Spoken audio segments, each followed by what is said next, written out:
Il nous manque une typologie dont on n'a pas parlé. Le 9. On a failli l'oublier. Ouais.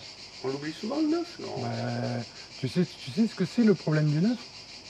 C'est l'oubli de soi. Ah ouais. Il est fort pour ça. Ah ben oui. C'est quoi la dynamique du 9? On est dans une dynamique instinctive paradoxale. C'est qu'à un moment donné, on est dans un instinctif, une personne qui est vraiment bien dans son corps, qui est vraiment complètement...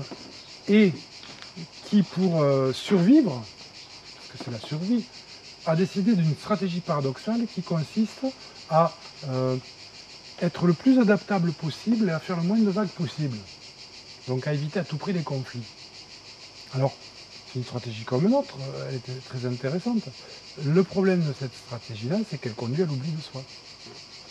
Donc le 9, il n'est pas là. Le 9, il n'est pas là.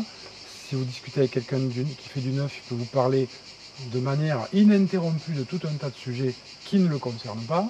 Mais dès qu'il s'agit de parler de soi, ça ne fait personne. Alors, à un moment donné, on parle souvent du 9 et on parle de sa passion qui est la paresse. C'est pas forcément une paresse de faire, hein. C'est une paresse d'être. C'est-à-dire que vous avez des personnes qui font du 9 qui sont hyper actifs, mais hyper actifs dans des choses qui sont non impliquantes. C'est ce qu'on appelle une des formes possibles de la narcotisation. C'est-à-dire, j'occupe l'espace avec des choses qui me permettent de ne pas être là. Et donc, avec cette dynamique 9, on va trouver, finalement, si tu voulais installer un filtre de perception qui te permettrait d'être dans le 9, il faudrait que tu installes un filtre où qu'est-ce que je peux faire pour que les choses soient harmonieuses, pour que tout le monde se sente bien, mais sans être dans le 2 qui donne, hein, on ne donne pas. En y perdant peut-être quelque chose, en m'oubliant. En s'oubliant, tout simplement. Ce serait vraiment installer cette espèce d'état d'être là. Et donc par rapport à ça, à l'intérieur, la colère, elle est là. Tous les instinctifs, la colère, elle est là. Et donc c'est un truc qu'on ne comprend pas toujours chez le 9, c'est qu'il encaisse, il ne dit rien. Sauf que l'analyse transactionnelle appelle ça la collection de timbres. Je ne sais pas si ça te parle. Oui, ça me parle bien. C'est que moi, quand j'étais gamin, ma mère, elle allait au petit supermarché et puis elle achetait un moustique. Elle achetait elle achetait des points colis épargne. Voilà. Et quand le carnet était plein, elle avait son cadeau. Et bien le 9, c'est un peu ça. Il y a des frustrations. On dit il est gentil celui-là, hein, il fait se marcher sur les pieds, il ne réagit pas, il colle les timbres. Et un jour, tu arrives avec une toute petite quelque chose comme ça, et le problème c'est qu'il a fini sa collection. Et ça tombe sur toi. La goutte d'eau. Et là, à côté, on va dire qu'une colère de 8, c'est de la gnognotte. Hein. Pourtant, 8, et ça dure pas longtemps, le temps que ça se vide, donc ça dure 10 minutes. Et après, on est tranquille pour 10 ans de plus. Non, je fais une caricature, mais... C'est économique. C'est un peu le truc là qu'on n'arrive pas à cerner ce qui se passe chez le 9. Donc, à un moment donné, ben, l'enjeu ici, c'est de s'incarner, quoi. Hein. C'est d'être un petit peu présent. Donc, l'enjeu, c'est l'enjeu de présence. Et à un moment donné, il y a cette confusion souvent chez le 9, dans ce sentiment un peu oblatif, tu sais, un peu de très... ben, eux, ils sont tout amour.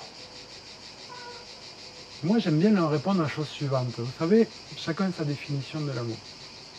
Mais moi, mon expérience, c'est que l'amour, c'est un don de soi.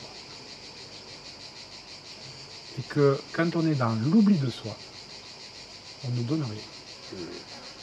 Donc à un moment donné, c'est une croyance qu'en étant dans l'oubli de soi, on est dans l'amour. Il faut être présent pour donner. Pour donner, il faut être présent. Et l'amour, c'est un don de soi, c'est pas un oubli de soi. Donc à un moment donné, le travail, en termes de recadrage, il est là. Il est d'accepter d'être un peu plus présent, d'être un petit peu plus là, pour pouvoir offrir tous les cadeaux, les trésors intérieurs qu'ils ont à nous offrir, les gens qui sont un petit peu trop dans le neuf.